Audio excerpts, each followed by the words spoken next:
Okay, so today's plan is to talk about irrational and imaginary roots and to be able to write a quadratic equation. So you're going to notice that today, or rather up to today, any of the answers that we've gotten have been rational answers. In other words, nice and pretty. But today you're going to see our answers might even be imaginary. They might be irrational. They just won't always work out nice. Now to start this off, let's define what an irrational root is. Obviously, you can see the definition there on the board, but hopefully in your own mind, when I say irrational, you already know that that means it's not rational, which of course means it's a non-repeating decimal. It cannot be made into a fraction. It's the opposite of rational. And so that means these are the ones that aren't going to work out nice. Now I want to look at a couple of examples here. You can see the ones here off to the board. Got 3 examples I want to look at. What if I gave you this kind of question? Now, I've said you already in your homework assignment, I'm not looking for you to show work, typically. However, these questions, I am looking for you to actually show the work of this, because I'm basically saying, here's the equation, x squared minus 4x minus 1 equals 0. And I'm telling you that one of the answers is 2 plus root 5. I want you to check it. So therefore, what I'm looking for is for you to actually show the work that this works. Now, what does it mean to be a root? It means that it must be a solution. A root and solution is the same word, basically. So what I'm going to do, I'm going to first move this over here so we can work. But what we're going to do here is we're going to check it. Now, if it's a solution, that means that if I take 2 plus the square root of 5 and put it in the spot with the x's, it should work. So that means I have 2 plus the square root of 5 squared minus 4 times 2 plus the square root of 5 minus 1. And I want to know, will that equal 0? Well, we've already talked about how to square these a little, and even mentally to be able to square these. But remember that when it's squared, that means it's 2 plus the square root of 5 times 2 plus the square root of 5. The more you can do in your head, the better. So I have 2 times 2, which is 4. I have 2 root 5 and 2 root 5. Remember how the outer and the inner combine to make that middle term, so that's where 4 root 5 comes from. And the square root of 5 times the square root of 5 is 5. Minus 8. Negative 4 times that makes negative 4 root 5 minus 1. Now what we're looking for here is, does it equal 0? All right, 4 plus 5 is 9. Minus 8 is 1 minus 1. Yes, that's 0. That zero's out. 4 root 5 minus 4 root 5, it does in fact work. That's what I want to see for your work. Are we good? Excellent. Okay, so let's do the second example here. The second example that I have for you is x squared minus 2x minus 1 equals 0, has a root of 1 minus root 2. What I'd like for you to do is to pause the video at this point, and I'd like you to try this on your own. When you come back, the answer should be there within a matter of seconds. So go ahead and pause the video. Okay, now that you're back, hopefully you can see the answer is right there for you. You'll notice that I have 1 minus root 2 squared minus 2, and I basically am plugging that in for x every single step.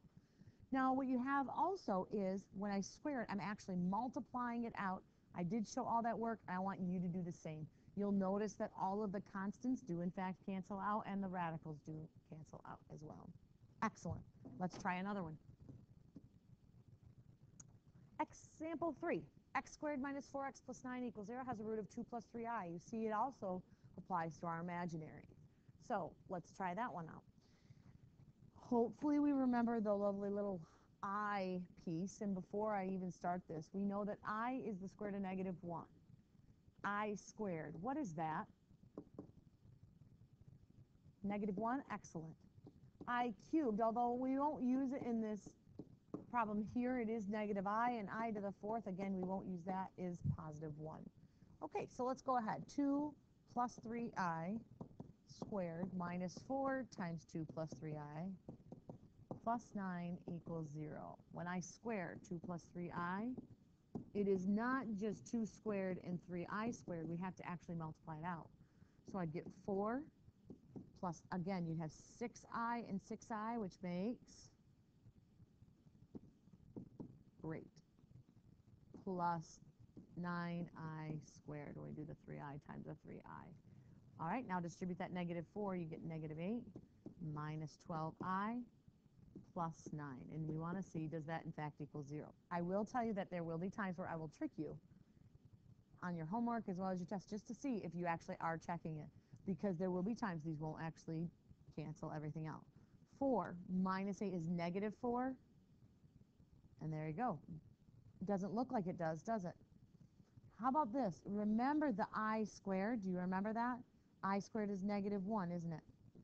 And so we want to remember that this is really saying 4 plus a negative 9 minus 8 plus 9.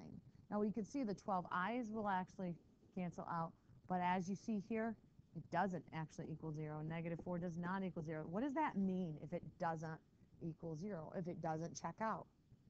What that means to you is that this is not a root. It is not a solution. It doesn't work. And so there. You might take it for granted that these will just automatically check out, but they won't. So please make sure you do those steps. It is important to do that. Okay, now we want to move into another phase of this. So where I don't give you the roots and ask you to solve, I'm actually going to ask you to solve for some roots.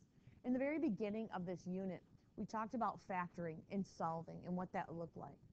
Well, there were certain ones that we could do in multiple ways. We didn't have to factor. And this is classic. In fact, if I asked you the question x squared equals 16, what would you tell me is the answer to that? Good. Hopefully you even said plus or minus. I don't know if you did, but I hope you did. You remembered that plus or minus, because without that minus, you're eliminating half of the answer and you would get marked off on that question. So what does it mean here when it says x squared equals a negative 16? How did we approach this? Because we're not factoring it, so how did we approach this one up above, x squared equals 16? Probably many of you are thinking, I took the square root of both sides, which is excellent. And you remembered the plus or minus. Well, if I take the square root, we know from the very beginning of learning radicals that, I'm sorry, you can't have the x squared there, that we would have the square root of a negative number. We can't do that. But remember, this is the same thing as saying the square root of 16 times the square root of negative 1. What is the square root of 16? Plus or minus 4. Wonderful. And the square root of negative 1? We just talked about that in the previous slide, the fact that that is I. So the answer to that is plus or minus 4i. With that in mind then, what is the x squared equal to negative 4? Again, you're doing the square root of negative 4, which is the square root of 4, and the square root of negative 1. That's plus or minus 2, and that is the I. I hope that you were able to come up with that right away. And I want those to be automatic. So if I said x squared equals negative 36, or x squared equals negative 81, or x squared equals negative 100, those you should be able to answer relatively quickly. Great. Now we're looking at x squared equals 8. And when you see x squared equals 8, again, this isn't one that works out nice and purty. This is one that actually is going to require a little bit of effort here. Now you might say to yourself, well, I know that I can take the square root of both sides. And I would say, yes, that's right. But an answer that says, I apologize for that. I shouldn't say x squared. I don't know why I keep doing that. The square root of 8, that's not acceptable. We have to simplify it. I'm going to take a quick sidebar here, and I'm going to just kind of break away from the lesson, because it just depends on how your teacher taught you how to simplify radicals. There are two different ways to teach this. And so I'm not trying to teach you a new way. I want you to do whatever you feel comfortable with, but there's just two different ways to do this. The first and probably the quickest is where the teacher probably had you start with the top of your page and they had you write all the perfect squares. 1, 4, 9, 16, 25, 36. And you probably did all the way up to 12 squared, and you wrote all those perfect squares right across the top. And then they said to you, all right, boys and girls, I'd like for you to now figure out what's the largest perfect square that can divide into 8. And you, of course, would quickly, hopefully, in this case, say, well, I know 4. And so then you would write it out as the square root of 4 times the square root of 2. You would then say, okay, the square root of 4 I know is 2, root 2. And so you would say, oh, but I can't forget that plus or minus is in medicine, so I know that that's plus or minus 2 root 2. Well done. The other way is, and this isn't so necessary when you're talking about the square root of 8, but the other method is where you drop it into prime factorization. What do I mean? Well, what multiplies to give you 8? You don't have to care if it's a perfect square. You don't have to worry about that. You literally just say, well, I know 4 times 2 equals 8. And then you broke down 4 and you say, well, 4 breaks down into 2 times 2. And maybe if you learned this in middle school, they might have said something to a cute little story about how picture number 8 in jail. And number 8, he's all in jail, and the only way you can get out of jail, boys and girls, is if you've got a friend, either a lawyer, where you pay for one, or you actually have some friend who's going to come and bail you out. Good little life lesson for you, I guess. Well, so you're going to look here at the prime factors, and we circle them when we get down all the way. We can't break it down anymore, and you're going to look for friends. You're going to look for pairs. And once you have a pair, like here I have a pair of 2's, that means that 2 can now come out. But this 2 over here doesn't have a friend, so he stays locked up.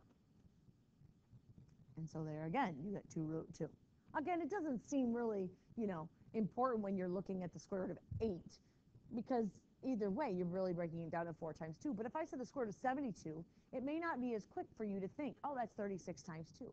You might instead automatically think 8 times 9, and then in your prime factorization, come to realize that it actually works out to be the same as 6 root 2. There's multiple examples. If you do need help with radicals, please come see me on your own. This is not something we'll really spend a ton of time in class. I'm kind of expecting you to already know this here in pre-calculus. So if you do need further help with that, please come see me. Okay, now back to our regular scheduled program here, and that is back to our lovely little radicals. So how is this question, x squared equals 8, different from x squared equals negative 8? Because, again, we're doing the square root of negative 8 now. It looks very much the same. In fact, it's going to be plus or minus. Sure, it's going to have that 2 and the root 2, but what's the part about that negative that we need to adjust for is I. Remember, this is the square root of 8 times the square root of negative 1. And so the square root of 8, we just figured that out as being 2 root 2. And this, of course, being the I part of it. And so that's where those answers come from. Feel free to write down any questions about this, because certainly we're kind of doing 3 different sections today with these irrational roots. We're doing all the things that we've talked about so far in this chapter, but we're putting them all with the irrational and imaginary roots. So if you have further questions, please don't hesitate.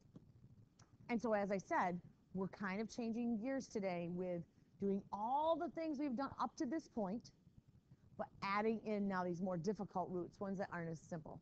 So in the beginning of this chapter, I asked you, okay, I want you to write the quadratic equation for each of the following, and I would give you 2 roots. So how many of you remember, what would we do to write this quadratic? What would I do to these roots? There's 2 steps. Sum and product. Excellent. So what that means is I'm going to add 2 plus 7 and get 9. I'm going to multiply 2 times 7 and get 14. So what does that mean the equation is? Don't forget. What do we got to do that sum? Change its sign. And because I'm writing it as an equation, we also need to remember to set it equal to 0. All right, 0 and 3. The sum and the product. The sum is 3. The product, 0. X squared, good, minus 3x. We don't need to put the plus 0. It's understood if you just don't write it down, and that's what that would be. Okay, so now let's try it with these irrational roots. With irrational roots, plus or minus 5i. Again, sum, product. Not quite as simple for you maybe, because you're not used to seeing it this way. So I've got 5i, and I've got negative 5i, and I'm going to add those 2 together, or in this case, subtract, really, and that gives me 0. The product, 5i times a negative 5i, gives me negative 25i squared. Remember, what is I squared? Good, negative 1. And so that gives me positive 25. So when I write that equation, it's x squared plus 0x. We don't need to write that. Plus 25 equals 0. Okay, next one. It's going to require a little bit of work here. So we've got 4 plus or minus root 2. So the sum is 4 plus root 2 plus 4 minus root 2. That's what we're adding together. 4 plus 4 is 8. Positive root 2 and negative root 2 cancel each other out. And the product. Treat this just like you would if this was an x. Remember, radicals hold the same type of properties. 4 times 4 is 16. Negative 4 root 2, positive 4 root 2. Good, cancels out. Negative square root 2, square root 2, square root of 4, which is 2. Okay, so now we're going to write that as an equation. X squared, good, minus 8x plus 14 equals 0. And there you have it. It's doing all the same things we have been doing with rational roots, now with irrational and imaginary roots. If you're curious what this little finger over here is, it's just a reminder of the sum and the product of the roots, and hopefully you got that from today's lesson. Tomorrow in class, when you come in, we'll be working more with these in depth and hopefully get a chance on the boards. All right, have a great night.